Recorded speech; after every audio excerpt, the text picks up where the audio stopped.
Ćao!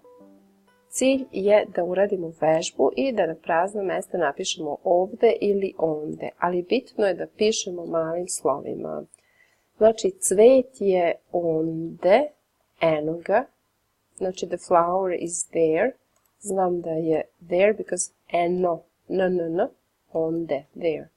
Eno ga, here or there it is. Tanjirić, a little plate or saucer. Tanjirić je onde, eno ga. Činija je bowl. The bowl is eno, onde. Činija je onde, eno je. Flašica znači little bottle.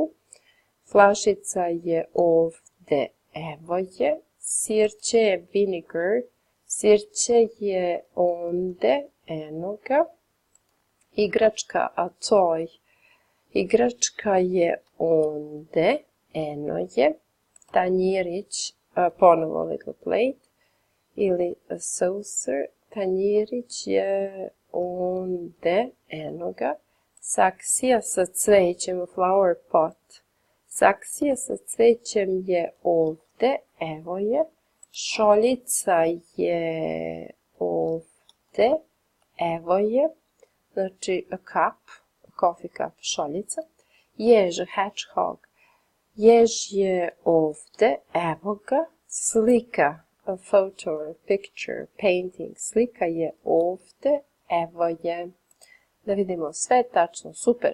Sad možemo da vežbamo ovaj drugi deo. Evo ga, evo je.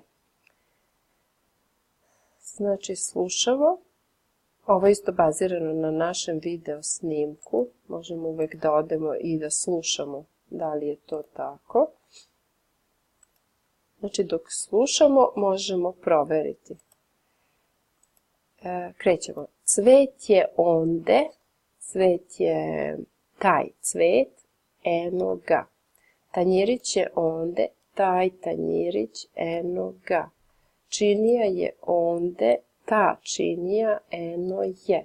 Flašica je ovde, evo je. So, everything that ends in a, it's feminine. Ona, ta, and that's why we have je. Sirće je, to sirće, it's neuter, and then we use the same ga. Znači, sirće je onde, to sirće, eno ga. Igračka je onde, ta igračka, eno je. Tanjirić je onde, taj tanjirić, eno ga. Saksija, ta saksija, evo je. Šoljica je ovde, ta šoljica, evo je. Jež je ovde, ta jež, evo ga. Slika je ovde, ta slika, evo je. Da vidimo, sve je tačno, super. Sada možete ponovo da odete da slušate, a možete ovdje i da se, ja mislim da ima link negde, ili sam stavila na Patreonu, možete da se igrate sami. Ok, vidimo se uskoro. Hvala. Ćao!